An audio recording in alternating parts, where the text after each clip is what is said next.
उदाहरण में 1 घंटे हम लोगों ने बहस की, एक उदाहरण मैं रखता हूं कि राजनीति चलती कैसे है।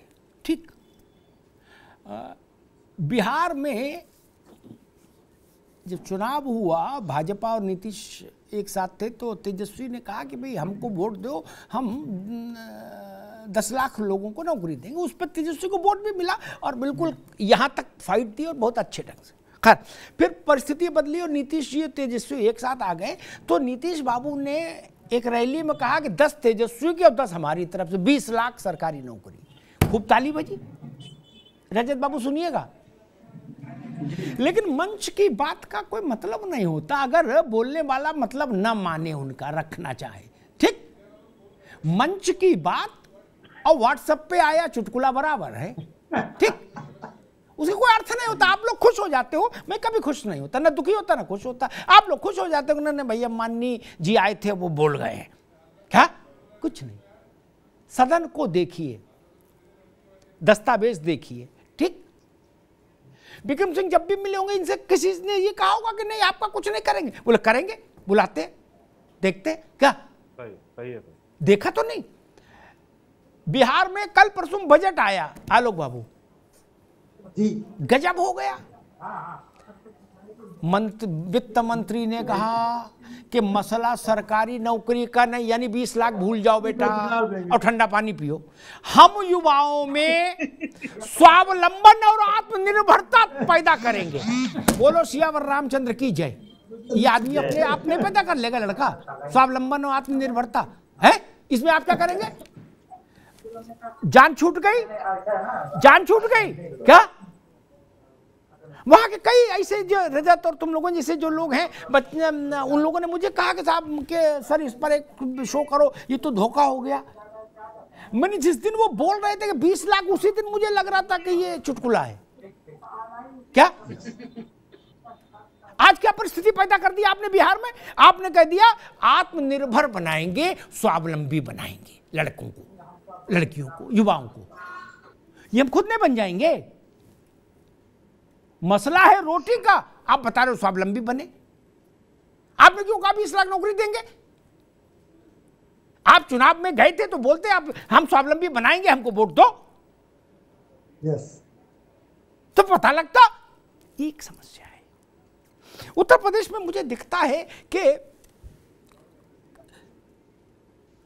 एक तो करेला ऊपर से नीम चढ़ा।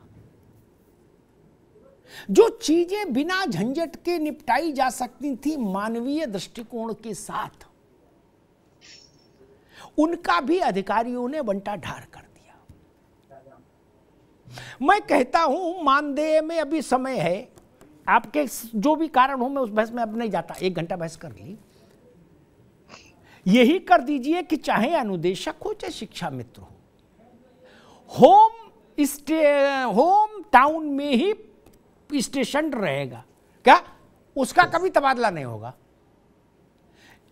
बहुत राहत मिल जाएगी। बलिया का आदमी बागपत में डाले हुए हो, क्यों? या तो 50,000 रुपया दीजिए, फिर बागपत नहीं बरेली भेजिए, कोई दिक्कत नहीं। या तो जाए नौकरी छोड़े। जब 9,000 दे रहे हो, 10,000 दे रहे हो, तो इस नियम बनाने में तो कोई दिक्कत नहीं। इसमें तो कहीं कोई कोर्ट भी बीच में नहीं आ रहा। कह दीजिए ये लोग रिटायरमेंट तक स्टेशन रहेंगे होम टाउन में। क्या समस्या है? मैंने एक सुझाव दिया था कि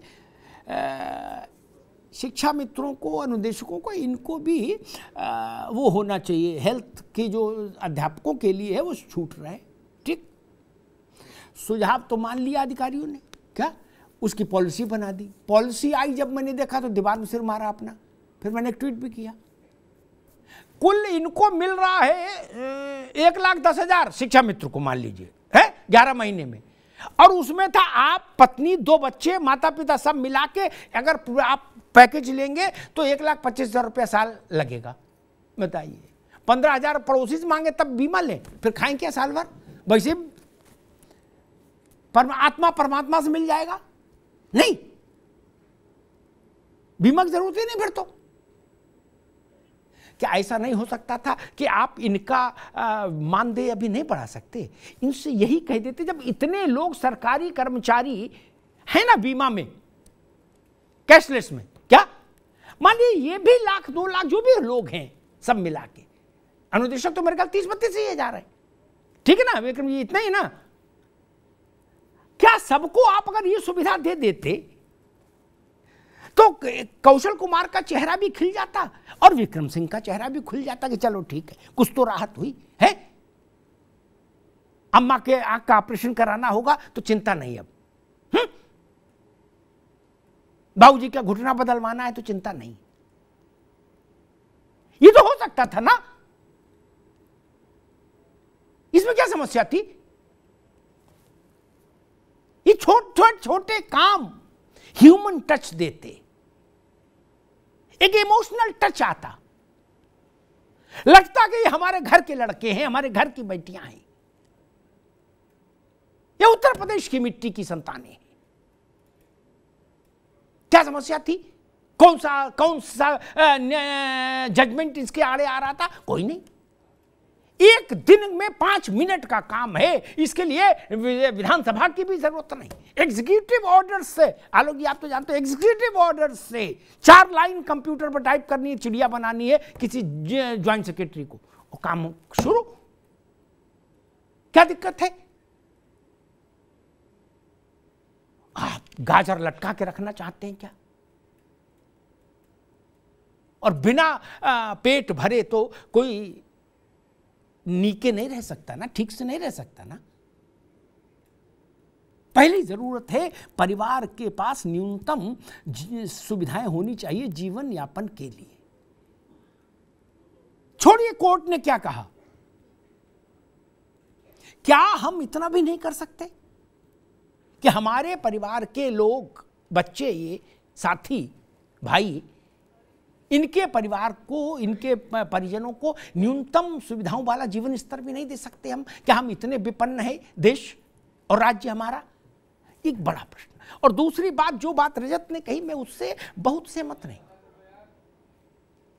ये कई वैसी बात है कि कोई ये कहे कि भाई साहब देखो स्टेशन में टिकट खिड़की बंद ना कराओ, क्या गाड़ी तो नहीं आएगी यहां 15 दिन, लेकिन टिकट बिकने दो। बोले क्यों? बोले 4 लोग बैठे हैं टिकट बांटने वाले, वो लोग बेरोजगार हो जाएंगे। बेरोजगार हो जाने दीजिए उनको।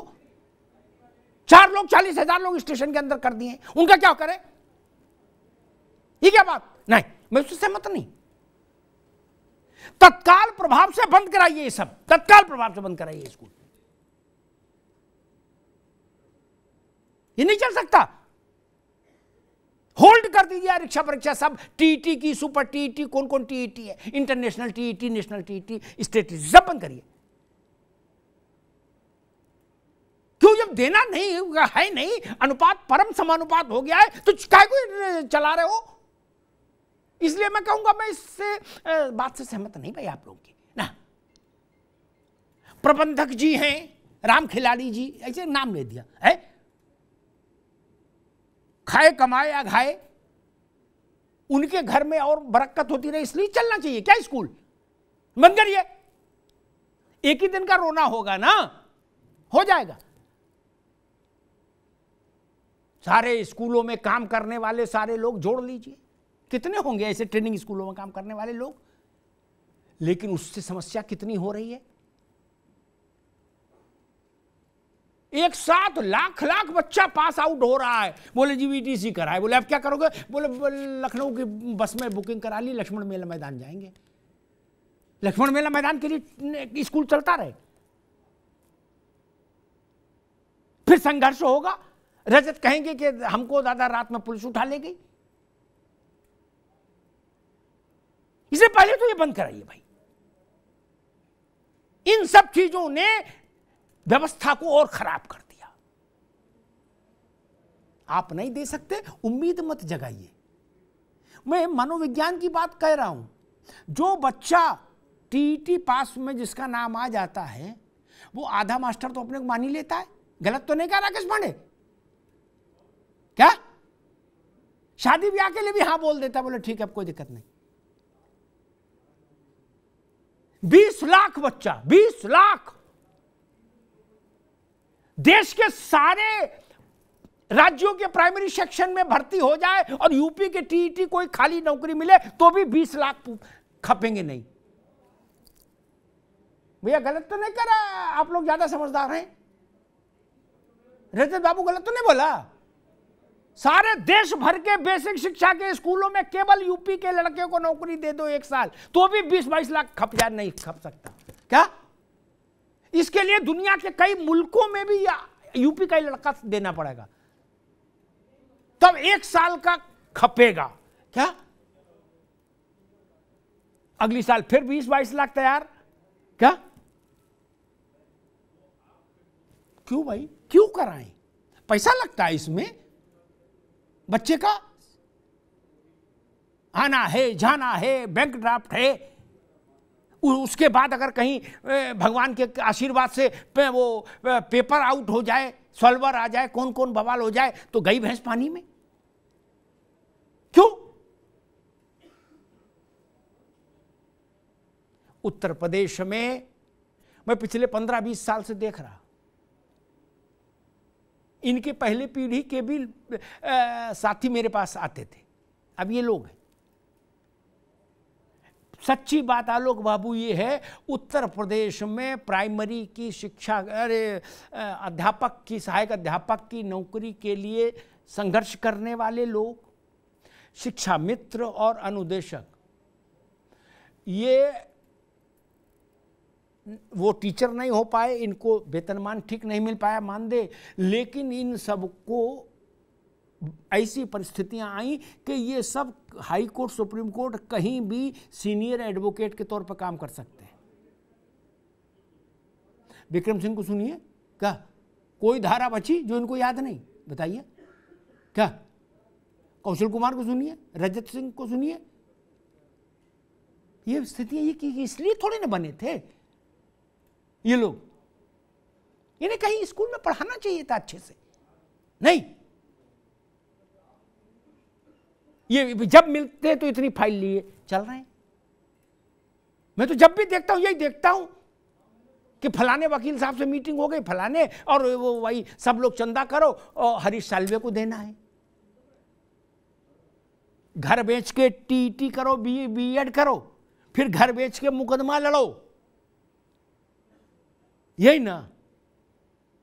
ये दुखद है,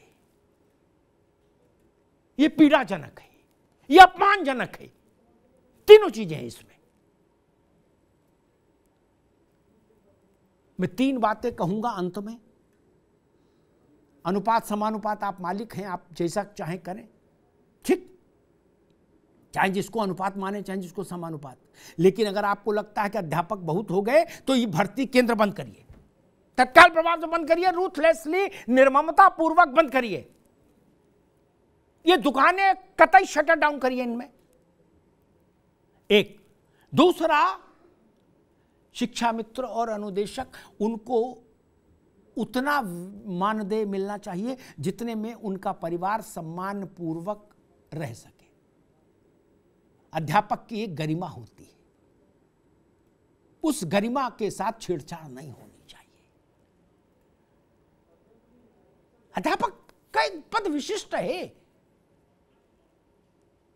उसको और सरकारी नौकरियों के समतुल्य नहीं रखा जा सकता। उसमें गुरुत्व है, बाकी में किसी में गुरुत्व नहीं। नौकरी सिपाही की भी अच्छी है, और सिपाही की छोड़ो, पटवारी लेखपाल की मिल जाए तो समझ लो जीवन बन गया। उसमें तो 5 उंगली घी में और सर कढ़ाई में। लेकिन फिर भी मैं कहूंगा जो सम्मान, जो गुरुत्व अध्यापक के लिए है वो बाकी के लिए नहीं। वो लोग जीवन जी पाए, अपने परिवार के से आंख मिलाकर बात कर पाए, उनको बच्चों के सामने टूटना नहीं पड़े भावनात्मक रूप से, कि बच्चों की छोटी छोटी इच्छाएं वो पूरी नहीं कर सकते।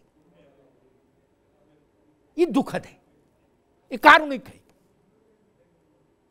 ये लोकतांत्रिक समाज के लिए धब्बा है। मानदेय देने से कौन भाई का लाल रोक सकता है? आज और अभी दिया जा सकता है। दूसरी बात, मानदेय होना चाहिए। और तीसरी बात मैं कहूंगा जो एसओएस हो, तत्काल प्रभाव से हो, कि अनुदेशक और शिक्षा मित्र, स्त्री पुरुष का भी मैं भेद नहीं कर रहा, जो बात विक्रम सिंह कह रहे ना, सबको ये राजाज्ञा जारी हो कि ये जब तक नौकरी में रहेंगे अपने होम टाउन में ही रहेंगे। कम से कम वो संकट तो टल सकता है। कौन सो संकट मोर गरीब को जो तुम सो नहीं जाता है टारो, तुलसी बाबा लिख गए। कौन सा संकट मोर गरीब को जो तुम सो नहीं जाता है टारो। कोई महल मांग रहे हैं नहीं, एमएलसी की टिकट मांग रहे हैं नहीं, राज्यसभा चाहते हैं बच्चे नहीं। जीवन जीने का, सम्मानजनक जीवन जीने का अधिकार मिलना चाहिए। और जो लोग खुद इस ट्रॉमा से गुजर रहे हों उनको झूठे सपने नहीं दिखाए जाने चाहिए। मैं मानता हूं झूठा सपना इस धरती पर सबसे बड़ा पाप है। झूठा सपना मत दिखाइए, जो कर सकते हैं वही बताइए। मंच पर बोलना सरल होता है। मैंने नीतीश जी का उदाहरण दिया, अब उन्होंने कह दिया आत्मनिर्भर बनाएंगे सबको। 20 लाख लड़का कितना खुश हो गया था कि अब 20 लाख को तो नौकरी मिली, 20 लाख परिवारों में तो उजाला हुआ। उन्होंने कहा नहीं, मेरे कहने का मतलब यह था कि स्वावलंबी बना देंगे आपको, उसके बाद आप मूंगफली बेचो और चाहे अंडे बेचो, आपकी मर्जी।